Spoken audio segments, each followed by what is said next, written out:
Hi, it's Megan. So this video is going to talk about the Tom Ford Orchid Soleil fragrance, Eau De Parfum or perfume, whatever you want to call it, that's just being released right now.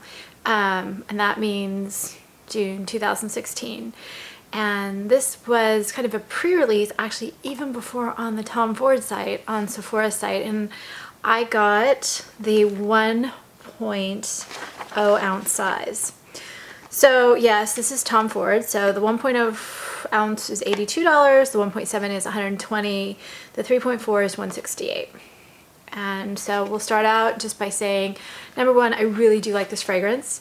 Number two, this is a really interesting take on summer perfumes, which, since I've done a lot of reviews for summer perfumes, is kind of perfect and fitting and great, and I'm really excited to talk about it. Number three, I have taken on a huge project this summer and am so far behind on videos, but I really wanted to get this one up, so it's not going to be the most flawless. My makeup's not most flawless. My hair is a mess, but I wanted to get this up because it's a new scent and it's Tom Ford. So I apologize for that. So what they say, introducing Orchid Soleil, the solar side of the elusive Tom Ford orchid. They say Orchid Soleil illuminates Tom Ford's original obsession with the elusive black orchid, a radiant and sensual force of nature. The new scent captures the seductive warmth and reflective bare skin of the Tom Ford woman. Uninhibited top notes of bigarade, probably pronounced wrong, and pink peppercorn bewitched with fresh cypress, before unleashing the molten floracy at its sparkling heart. The Tom Ford Black Orchid simmers with heightened sensual energy that pulls you into its core, inviting to touch to reveal the fragrant layers of naked atmosphere. Spider lily and tuberose intensify the hybrid with unrestrained vibrancy. At the base, vanilla, chestnut cream, and patchouli cast a luminous haze around the orchid, inspiring absolute devotion. And then they say a fluted glass bottle with Art Deco inspired lines gleams in luminous rose gold, embellished with an embossed gold plaque and finished with a golden neck cord. And they say notes: tuberose petals, black orchid, headspace. I still haven't figured out what headspace is, so if someone knows, please comment on the video. I would love to know what headspace is. Spider lily accord, vanilla, chestnut, cream accord, patchouli, and the style is radiant, sensual, and warm. Okay, so you get the rose gold. Tom Ford packaging, but rose gold. Rose gold is, I don't know, it's always so nice. And then, yes, I mean, come on. Of course it's going to be beautiful. I would note that the little 1 ounce is little. I don't know, it almost looks like an Art Deco flask to me. And this, unlike a lot of other Tom Fords, is sheer on the front. I don't know if it's going to show up on camera, but I can actually see how full my bottle is, which, I don't know, maybe I just missed it, or the Tom Fords I have aren't quite as light and apparent. I have some of the ones in those dark musky bottles. I'm gonna have to look at those and see how those work out. So the first thing I did, besides look up headspace, which I still don't get, was look up bigarade, which I probably, again, will pronounce wrong. And that is the bitter or sour orange tree. And that had me sniffing again. So to sum it up, and then I'll go through kind of how it sprays on me and how it wears.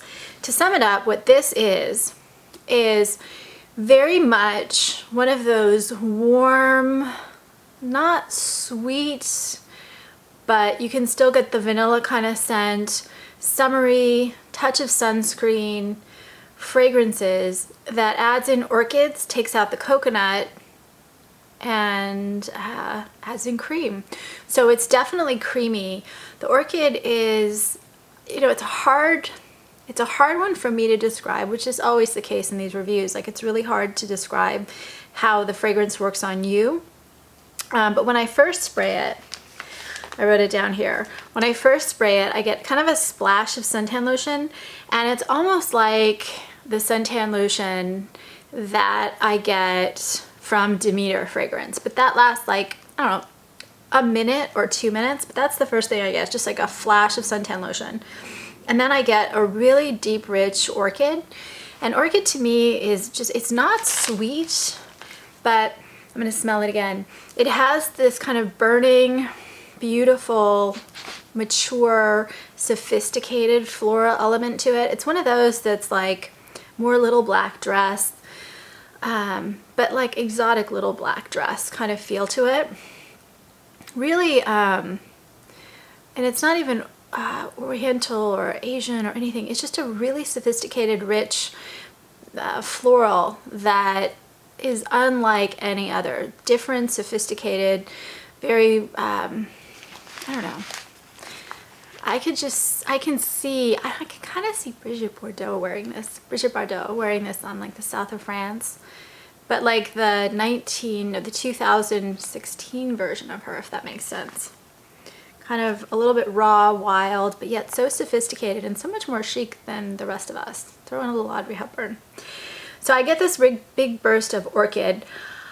I get a little tuberose. I have to say, the tuberose in here softens, adds an additional like boost of richness, and it's there. It adds a little freshness, a little floral, but it's barely there. And that's a lot of the elements in this perfume to me are barely there. So when I see it and I smell it, I'm like, oh yeah, I get that. But it's more softening, rounding, adding depth, and making the fragrance more interesting, as opposed to being one of those elements that kind of you smell. This is definitely one of those fragrances that shifts on me. So we're gonna go through a bunch of different bursts that I get. But some of the bursts are like little rounding things. They're rounding errors. They're not major elements, components of the fragrance. And that's not a bad thing. I really do love this. And just what I really like about it is that I do like those warm, enveloping, more sophisticated versions of the summer scents. And this one is just different from the others, which is a good thing. And it's beautiful. So anyway, and then I really sense the chestnut. So if you think about, and this is a weird thing to throw in when I was just talking about summer scents, and we'll talk about beaches in a minute, but I get the chestnuts that you kind of smell at Christmas time, the roasting chestnuts. This is not that raw, kind of greenish feel of the chestnuts you just pick up at the grocery store. This is really that wafting, warm, burning, roasted chestnut feel. And so that mixes in with kind of the cream, which without the coconut, it still has a creaminess to it. But if you think about that creaminess of a more mature coconut as opposed to a green coconut, that's where the cream is adding an element. So it's adding, again, depth, richness, sophistication to the fragrance. I definitely get the vanilla. And about 15-20 minutes in, I'm getting a strong kick of vanilla. I'm still getting the Orchid. I'm still getting a little suntan lotion, but less. I'm getting increasing amounts of salt, and then I get a touch of Play-Doh, believe it or not. And that lasts about 20, 30, 40 minutes. But yeah, Play-Doh. And the other thing that about 45 minutes into it, I don't know if anyone has a rice cooker, but there's a fragrance that the rice cooker wafts throughout your house. I get a little bit of that. And again, it's this rich, not sweet, but not sweet either, creaminess to it. So I don't get a lot of lily. To me, lily is a softening thing anyway. It's not really a strong fragrance. And so I guess that's where I would say we're mixing Orchid, Spider Lily, and Tuberose. So it's a subtle floral. This is not one of those light white florals. I don't feel like I'm walking through, I don't know, a Balinese orchid like garden. It's much more kind of Saint-Tropez, Burning Beach kind of thing. The Spider Lily also adds just a tiny touch of green. When I hear green in a fragrance, I think something totally different from this. This is, again, one of those rounding, along with the cypress and the pink peppercorn. So we're gonna take all those elements, the green, the peppercorn, the cypress, and the patchouli, soften. When I first smell this, those aren't the things that come to mind, But when I think about it, I'm like, okay, yes, it has just a tiny bit of patchouli. It has a tiny bit of a, you know, bitter sour orange, just a tiny bit of that green, that cedar. And all of it makes it a little bit more deep, sophisticated, and intriguing. Then, what did I say here? I said the chestnut warms up a little bit more on me, and so does the salt. About an hour in, what I personally am really getting is the depth of the orchid mixed with a creamy element, kind of some exotic little feels to it that aren't super exotic, which Tom Ford is really good at. He's good at taking kind of an extreme exotic element and making it more everyday wearable and less, I don't know, challenging, threatening. What did I miss here? So I think I've covered all of them. The only one I would argue really about an hour, 2 hours in, on me, the tuberose is really, it's starting to increase a little bit, but I still wouldn't say that that's, because people are going to really, like, some people really like that kind of a fragrance and scent. This is a totally different perfume in my mind than a lot of the other fragrances I've smelled or worn that have tuberose in it. This to me is just, it does have kind of a 60s south of France kind of feel to it, but in a good way. I could see it, you know, in Morocco and all of those kind of exotic locales, but on a girl who's not really out there, really retro, really, I don't know, edgy. It's more the woman who's really dressed nicely and flawless and perfect. So I bare skin, that's the other thing that Tom Ford said about this. Yeah, I can see that. It's not sexy in kind of a cheap, trampy way.